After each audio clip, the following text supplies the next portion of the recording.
Thank you for tuning in to the Magenta Maven. My co-host Nick and I had the opportunity to interview the goddess of live, Amaya Sexton. Hope you enjoy.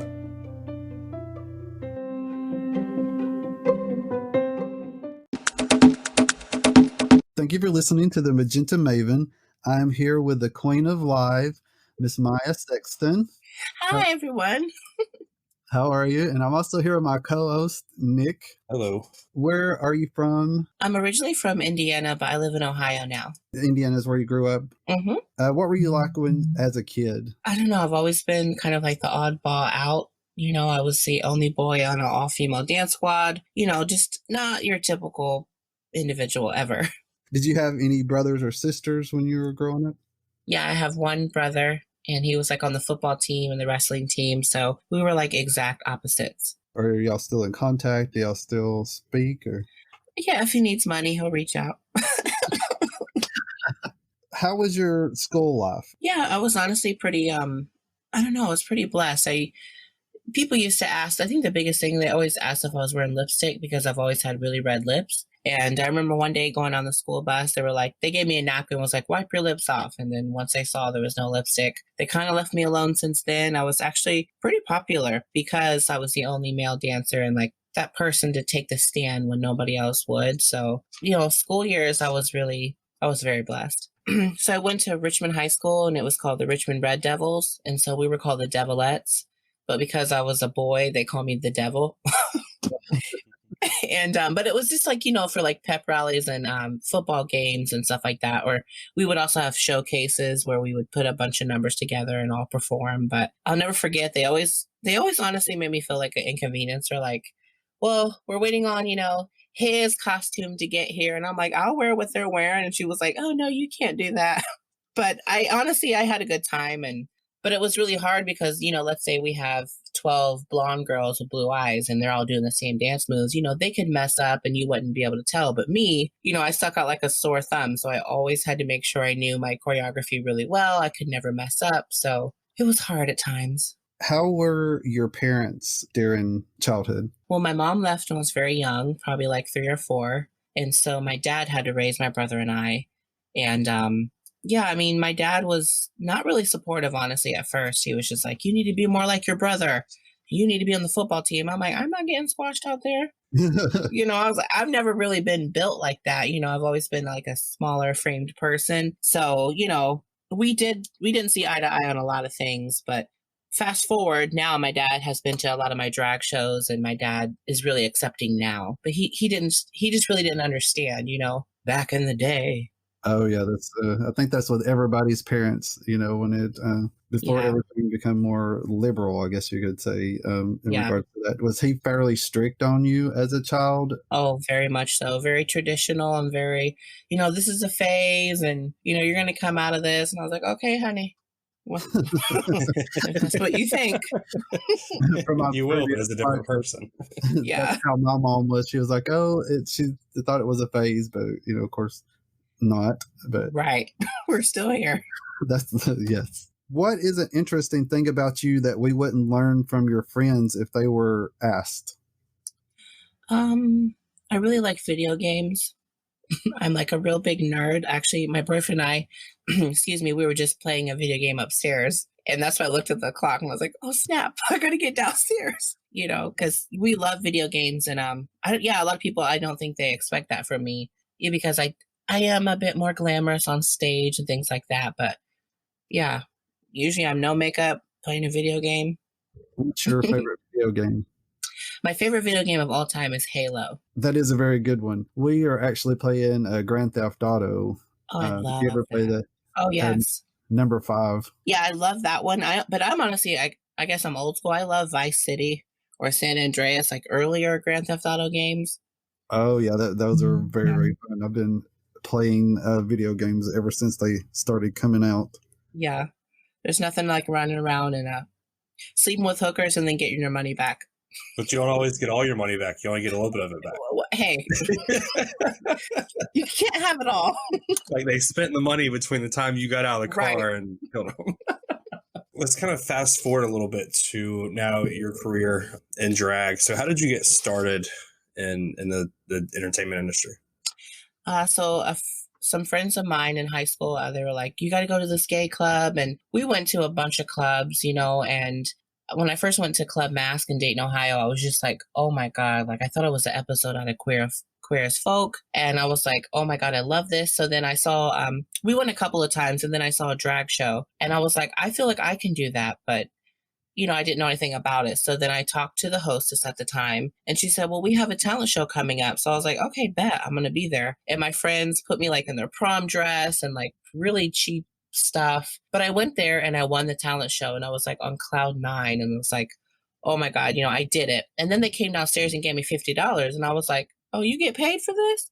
She was like, "Well, sometimes." And I said, "Oh, I want to make this my full-time job." And literally 5 queens stood in line and told me, "This is not a job. This is not fun. This is kind of a hobby and that I personally should never do it again." And so I just remember being 18, like looking at these older queens, like, y'all were supposed to help me. Like, what are you talking about? And it just lit such a fire inside my soul. So like that next weekend, I just started doing shows like wherever I could. I would email bars and be like, I would drive 2 and 3 hours for free. And then after a couple of months of doing that, some of the bars were like, "Hey, you've been showing a lot of dedication. Here's $25. And then I learned the value of myself and the value of $1. And so I was like, what? I'm not driving for free anymore. And I kind of got like a diva and I was like, "Well, I need $25, darling, before I leave my house."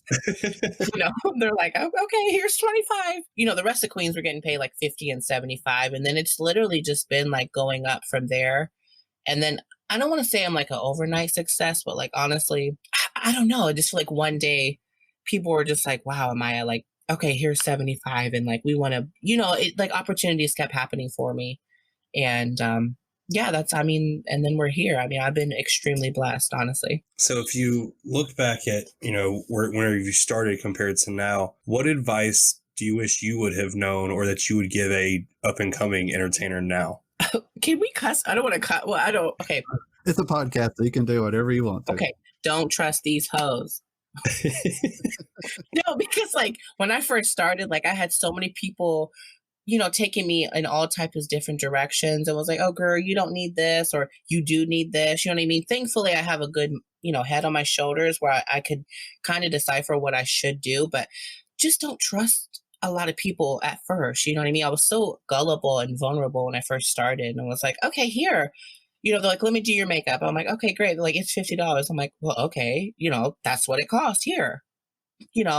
When I should have just taken the time to learn and, do it myself. I didn't do my own makeup for almost like a year of my career. I always had other people doing it because makeup scared me. And I'm like, I'm never going to learn how to do this stuff. And liquid liner was almost like permanent marker to me. And I was like so scared to even touch it. And then like, one day I messed up and then I took it off and I tried again. And after about the 5th time, I was like, okay, it's not that hard, So that'd be my biggest advice is just, stick to your guns and just don't trust everyone. What do you spend the most money on as far as drag? Oh, I have an addiction to, I never like wearing the same thing, honestly. I'm also, like I told you, I was a big nerd, so I love Star Wars. And so I remember as a kid, I saw episode 1 and Queen Amidala was in the episode 1. And every scene in that movie, she had something different on. And so that's what I based my career on. It's like every time you see me, I want to have something new on. So I spend an insane amount of money on costumes. I have stuff that it's so old, it's new again. I'll pull it out and they're like, "Oh, where'd you get that?" And I'm like, "Oh, 8 years ago." But that's good. Everything seems to come back as recycled anyway. So, I mean, it could be ever how many years and then somebody will be looking for that. And that's what they, what they want. I would say from watching your live, you don't really do the same look all the time either. Thank you. You always do something different. And one thing that you say quite often is that you have a look in your head, like what you're trying to do. Mm-hmm. Where do you draw that inspiration from to just say, "Hey, this is what I'm going to do," and have that vision? Yeah, like, I mean, I don't know, just anything I can think of. Like, I love mermaids, I love space, I love like science fiction, you know what I mean? So that's what's so beautiful about doing drag is I'm able to see it in my head and replicate that on my face. You know what I mean? It's I don't know. It's just something. Now, it doesn't always happen like that. There's some days where I'm like, I look at all this stuff on the table like, well, damn, what am I going to do today? You know what I mean? But then there's other days where it's easy for me to see it in my head and put it on my face. What was like the main thing that had attracted you to doing the drag? Well, so I don't know. I've always had this, like, I don't know if it's called an addiction or not, but I love for people to watch me. And as weird as that sounds, I liked for all eyes to be on me. And so when I was in kindergarten, there was a boy side and a girl side. And the boy side had G.I. Joes. The girl side had, dresses and Barbies. I put a little dress on. I had pearls on, heels, and a Barbie. And this is my first day of school. I took my entire class to the auditorium and I started performing for them. And I just remember that feeling of all those eyes on me, and I loved it. But then I also remember my brother going to get my dad, and my dad pulled me off stage and spanked me. And, at that time I was like 5 years old. So I knew what like right and wrong was. And I kept asking my dad, I was like, why are you hitting me? Like, I didn't do anything wrong. And, that's when he was like, you're a boy, take all that off. And I'm like, okay, but no, I'm not a boy. But I am a boy, but I'm not a boy. You know what I mean? So I just always had this addiction with like people watching me, and drag is one of the main outlets to do that, where you can get on these stages and hundreds of people can watch you and also, just support you. And drag is so powerful. You can change people's days. It's just a powerful tool that I'm blessed to have. And I know that you do pageants. What was your favorite pageant to be in? Well, it's funny. I do love pageants. And the very first pageant that I ever did, I won. And so that really just like threw me for a loop, because I was just like, okay, a pageant. Sure, I'll do it. And then I won. But I've lost a lot. I've won a lot. But my favorite pageant memory would probably be, I went to nationals in Dallas, Texas. And out of like 42 girls, I made the top 12 my first year at nationals. So I was just floored because, like, I don't know, I went by myself and I was just like normally at US of A, you have to have like all these dancers and all this stuff. So I was like, girl, I'll go fulfill my obligation. And, but I made top 12. So I was really happy about that. About how many have you won? Yeah, I have 42 titles, 42 pageant titles, which for a long time there, it was like when I was 22, I had like 22 crowns. And when I was 23, but then I would do like 4 or 5 a year. So it's just kind of kept going up. But I'm 30 now and I have 42 titles. So would you say that winning a bar pageant or a local nightclub pageant, that it's just as important or just as fulfilling as winning like a national, such as Gay US of A or Continental or something like that? Absolutely. You see, one thing I learned a long time ago was longevity in this business. And the reason why I'm able to travel and work like I do is because I have won these bar titles literally, all over. So I'm able to message them and say, I was Miss blah, blah, blah, 2016. I'd like a booking, and they'll book me. Interesting. So I know in your lives, you in the past have identified as a trans woman. Mm-hmm. But just recently, you started to identify as non-binary. So for somebody listening who may not be as familiar with that, what kind of changed or made you, change how you identify? Because I work at so many different clubs and I interact with so many people, and I would hear out of the corner of my ear, like, oh, he's so beautiful. And I'm like, excuse me. And then, what I'm saying? Like, I found myself getting really upset with people. And then I realized I shouldn't be upset with them. They're just maybe not educated as far as the LGBT community, like, period. So I was trans for a long time. And, I don't regret that. I made some great choices, made some poor choices too. But being non-binary, for me is just, I feel so much better. I don't want people to focus on my gender. And, I would see people be like, is that a boy or is that a girl? Or just ask me to my face, and sometimes I won't wear any breast on stage, but I have quite a large derriere. So they'll be like, I got a fat ass. Okay. I got to tell you. But anyway, so I would see people being like, she got all that ass, but ain't got no titties. You know what I'm saying? And so to me, it was just very much like, okay, and there's some biological women out there that have the same issue, or they'll have all this titty and no ass, whatever it may be. I just don't want people to focus on that. I want people to come to my shows and just be like, you know what? I love Amaya. And, they can say, I love him, I love her. I don't personally care. Now, there's a lot of non-binary people out there that would like to identify as they, them, and their. That's not for me. So I'm a bit more gender fluid as well, as far as, I go with the flow. But I would also like to shout out to the, non-binary people, they, them, and their. I do want to respect that for sure. So where did the name Amaya come from?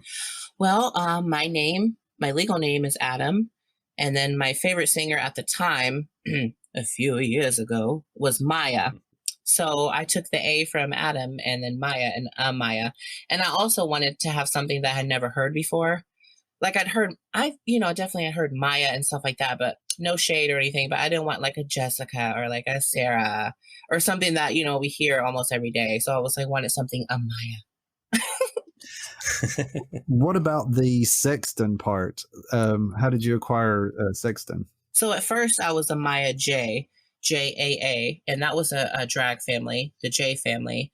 And then I had this stage in my career where I was like, I don't need any drag family. I'm going to be successful on my own. And so I was just a Maya. And then my mother, Hope Sexton, I was going out and supporting her. And then she was like, I want you to be my drag daughter. So, in the drag world, we have families just like everyone else. And so she kind of adopted me. And then that's how I became Amaya Sexton. But then there's also Aurora Sexton, which is a part of a completely different Sexton family. But we were doing a pageant together, and I was number 14 and she was number 16. And we kept like looking at each other. And I was like, everyone thinks you're my mom. And she was like, everyone thinks you're my daughter. So, we're family as well, but like in a different sense, So that's how the Sexton came about. So kind of talking mainstream drag, a little bit about RuPaul's Drag Race. There's some entertainers who feel like it's ruining the scene. There's some who think that it's empowering the entertainment. What are your thoughts on Drag Race? Well, you know what? I think at the end of the day, everyone forgets that you can have your opinions about Drag Race, but at the end of the day, these are drag queens are on the main screen television right now. I mean, drag queens are almost an everyday conversation. And for that, I think we all need to be thankful. I mean, of course, it's absurd. Some of these girls work for $10,000 a show. When there's queens like me, scrapping, taking from the scraps and trying to, make a living. But you know what? I think everything has good and bad with it. And I think we need to just focus of the good on the show. Obviously this season, there's a lot of bad cherry pie, but, I think, I don't know. I think Drag Race is like a double-edged sword. You know what I mean? It's a show I would have loved to be on. And everyone thinks the reason why I'm non-binary now is so I can get on the show. Because they don't necessarily allow openly trans women, but that's definitely not the case. It has helped me mentally, and mental health is very important to talk about as well. Have you auditioned for Drag Race before? I have. They used to do online voting, and I was top 3. I think it was like season 5. I was like top 3. But I think Darian Lake beat me out. And it's so insane because I met Darian Lake and she literally was like, oh, you're the girl I beat on the online competition. I was like, yeah, hi, how are you? But yeah, I've auditioned every now and again, but no avail. So this kind of ties into that with social media, because you do a lot of lives. You're very active on social media. Mm-hmm. And I know I've watched in the past and seen where somebody comes on, they're trolling or they're being a bully and they're saying negative things. Yeah. How do you handle that? I've seen you handle it on live, but as a person, how do you just say, you know what, I'm not going to deal with that? Like, what is your strategy for that? Because there's a lot of it out there. There definitely is. And I just feel like it took me a long time. Like, I don't know, after a few trolls would come in, like I used to let them get to me and be like, why are you coming in here? And I would give them that. And then I just realized, like, you just can't give them what they're looking for. You know what I mean? That is their job. They're trolls. They're going to come in and they're going to try to get you. And you just got to ignore that. And then I also always try to remember, whether it's 3 viewers or 3,000, whatever the number is, I'm always so thankful that people even care, and that they're joining in and taking time out of their day. So that's what I always try to remember and just take a deep breath. I know you recently got a new job outside of drag. So, and I see you getting on in your car. And what do you think about like when you're alone in your car, like driving to work? Well, you know what, honestly, I've always been really appreciative of having this platform in drag, and that was taken away from, thousands of queens all over. And so when I'm in my car driving to my job, I literally think about how grateful I am that I'm still able to work right now during this pandemic. And so I try to give hope every day, even if it's just saying you're worth it or you're beautiful, there's somebody that's going to watch that needed to hear that today. And I know that, and it's such a good feeling that I'm able to, reach those people. A lot of people watch my stuff and I may not personally know them, but I wanted them to feel like they personally know me. You know what I mean? Like just that connection to try to make, because that's what the world needs right now, because we are all going through it with this pandemic, honey. Oh yeah. Yeah. Everybody's getting the jobs cut, especially, you know, the restaurants, all of that. No, we seen you the other day. You were out serving actually with MJ. Mm-hmm. Yep. In drag. Uh-huh. Oh yeah, it was very entertaining. I loved it. Yeah, and it's so awesome to see people, you know, of course everybody needs to eat, but just to see like somebody in person and the safety of their car, I was able to, you know, entertain them for a minute and just to see their eyes light up, you know what I mean? It was really, I think it was good for everybody involved. So do you think the new normal now with, you know, obviously you've been going live for quite some time now, you usually do your first number. With everybody going live now, do you think that will have an impact on in-person shows? Like, do you think that might be kind of the way that in the future, like that might be more often? Yeah, I definitely think so. I mean, I personally said when everything does restore itself and the clubs reopen, I'm going to continue to do these shows I've been doing in the basement because I didn't realize the amount of people who are bedridden or the people who can't get out or whatever their situation is. This is a personal way to connect. And, you know, there are a lot of people going live and some of them, you can tell they're very new, you know, but yeah, I think it's a good thing. And I know people are saying, oh, you're going to ruin drag and, you know, stuff like that. But I don't think personally, even when this does get back together and we can go back to bars and stuff like that, I think we're all going to have a hard time adjusting. You know what I mean? Like I made a status the other day and people were like, well, I'm not going out even if they open up the state tomorrow. You know what I mean? You're always going to have those people that are afraid and that's okay. And also, I feel like a lot of people, the bars are probably going to be packed. So I think it's going to benefit everybody. So now we're going to take a few minutes to ask you a couple of rapid fire questions, if you will, Okay. from the game called Answer the Internet. Right. So we'll just kind of alternate back and forth. If you could live inside one TV show, what would you live in? That's a Raven. And why is that? Oh, I just love that show. It's just a simpler time and it was always so funny. I still watch it to this day. Like I actually just watched it yesterday. Like it's just a classic show. And I've been watching shows lately and some of them I'll love and some of them I'm like, oh honey, y'all rushed all this together. So I just think it's a classic show. So what 3 items that can fit in a fanny pack would you choose to bring with you to a desert island? What does the island have electricity? Oh no, it's just the desert. Okay. Kind of like Survivor. Oh, well, I don't know. I guess my phone, but that's gonna die. And then a wig and some heels, and I'll try to entertain the crabs or whoever's on the island. So a phone, wig, and heels, Yep. and that's it. Mm-hmm.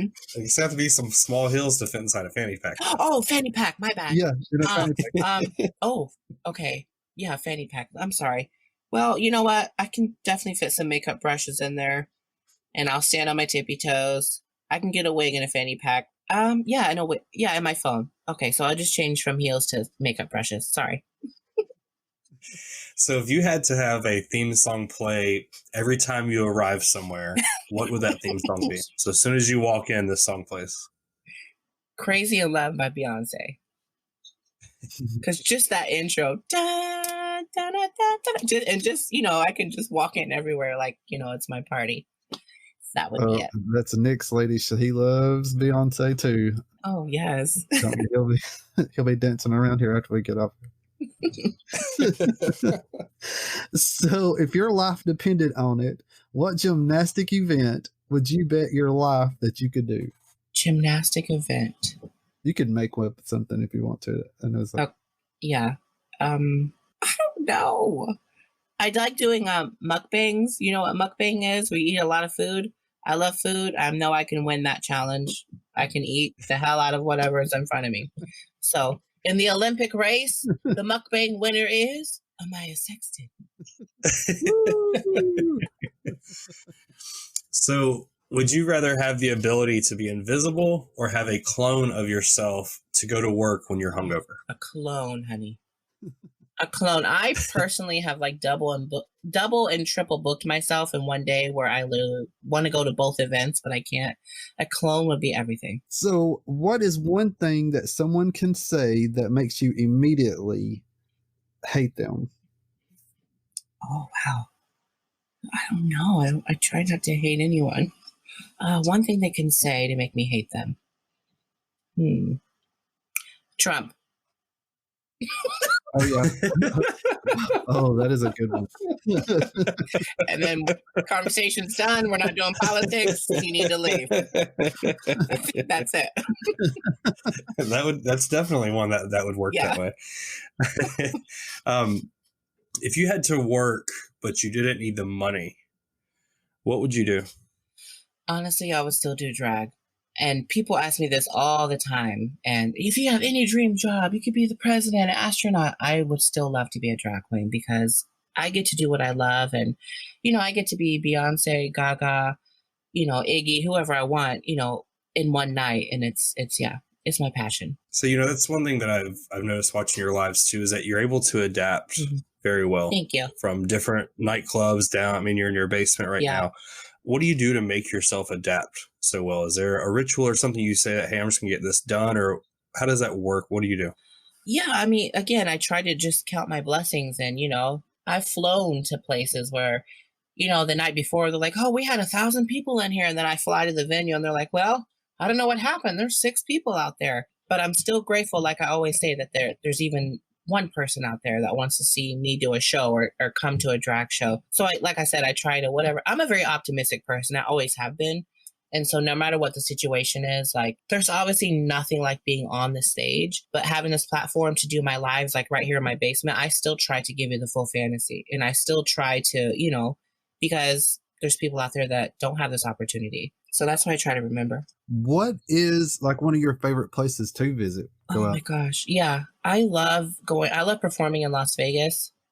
Like it's probably the craziest place because we're like all the venues I go to, they'll be like, okay, showtime's 2:30, like 2:30 in the morning when like everyone else around the world is, that's like normal when the party's over. So I get there around 2:00, get a cocktail and showtime's 2:30. But in Vegas, like they're partying all night long. So the party's just getting started there. And it's just such a different feeling. I remember the first time I went to Vegas, I had a margarita in a casino and I was like, let me finish this up. And my friend grabbed me and we walked outside and I was like, oh, we can't have this. And he was like, yes, you can. It's Vegas. And then like a couple minutes ago, we're still running down the strip and I bumped into someone and I said, I'm so sorry. And he's like, hey, you're in Vegas. Like, you know what I mean? I just feel like it was that place, almost like Disney, but the happiest place in the world, but adults. Exactly. Yeah. Adults. I had a cocktail. So what is like the best piece of advice that you've ever received? Definitely always be yourself.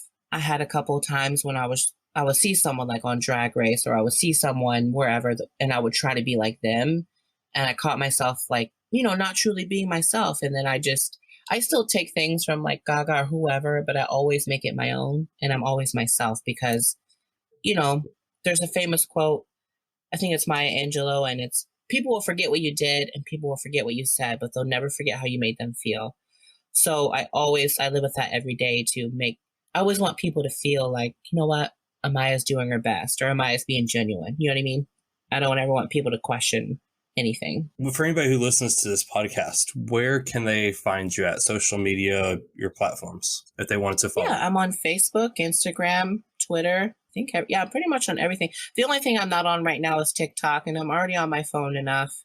So maybe I'll make a TikTok, but my roommate literally spends like 2 hours watching TikTok videos, and I'm just like, I can't be involved right now. That's me right now. I was actually watching it as we were trying to get everything set up. I was on TikTok. So she's going to be here any minute. So I said, you're going to have to turn that down so that we can listen to her.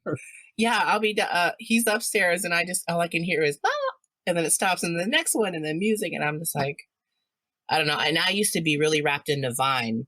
And then when they got rid of that, I was kind of like, okay, I can get off my phone for a little bit. So, but yeah, I'm on everything and it's under Amaya Sexton. So I always like to end my interviews with one question. And it is, I'm sure during your life that you experienced some highs and lows. What lesson or lessons do you wish that you have known earlier in your life? You have to take advantage of every single day that comes to you. Don't wait until tomorrow, because tomorrow is not promised. So definitely live every day as if it's your last. I like that. Yes, very good.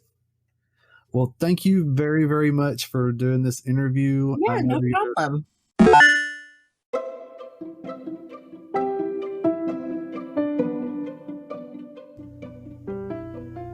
Thank you for listening to the Magenta Maven. You can follow us on Instagram, Twitter, and Facebook at the Magenta Maven, MAVAN. Be on the lookout for more great interviews. You can leave us a message and subscribe at anchor.fm/The Magenta Maven.